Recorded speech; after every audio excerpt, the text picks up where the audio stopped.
Kapag sinabing kainang Pinoy, hindi po mawawala dyan ang masarap na putahing karne gaya ng adobo at lechon. Paano po kaya kung ipagbawal yan sa lugar nyo tuwing araw ng Lunes? May lungsod nang nagpasa po ng resolusyon kaugnay niyan at alamin sa barangay saksi ni Mab Gonzales. Mapahandaan o simpleng altang hapman mula adobo, kaldereta hanggang lechon, ang kainang Pinoy di kumpleto kung walang karne. Sa mga karinderyang ang patok sa masa, gaya sa tabi-tabing kainan dito sa Roses Avenue, Quezon City, ang karne, blockbuster.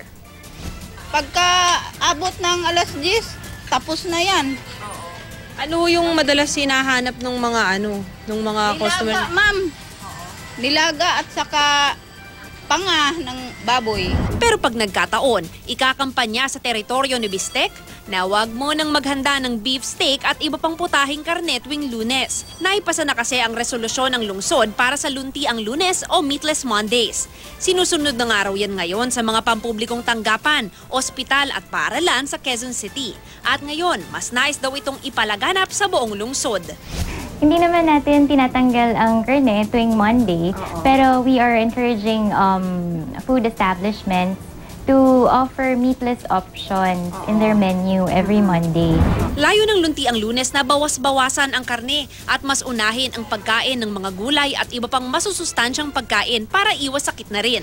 Kapag tayo ay kumain or nagbawas ng pagkain ng karne, nagkakaroon ng ang pagbaba ng risk sa mga cardiovascular diseases tulad ng hypertension, pati mga cancer. Sinasabi nila katulad ng colon cancer, bumababa ang risk natin. And aside from that, syempre mas economical to dahil mas mura ang gulay. Di lang abot kaya ang gulay at prutas, siksik pa sa bitamin at mineral at fiber para mapabilis ang digestion.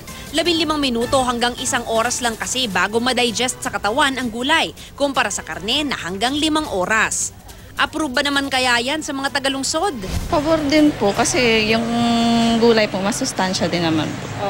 Tsaka yung karne parang nakaka-high blood. Tulad namin, matatanda, senior citizen na, talagang ina-advise ng doktor na puro gulay kainin.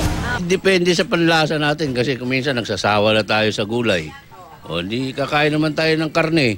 Iba-ibang po tayo. Usually yung iba, talagang pag bumibili sila ng gulay, may kapartner, pilis tortado, fried tilapia, para kung vegetable lang, parang hindi sila gaganahang kumain. Pero mga tao, hindi naman nila mapipigilan kumain pag gusto. Dahil kasabihan nga, ang bawal masarap. Kanya-kanyang taste nga raw yan. Pero wala pa rin daw iinam sa balansing pagkain na may kasamang regular na ehersisyo. Ako si Mav Gonzales, ang inyong saksi.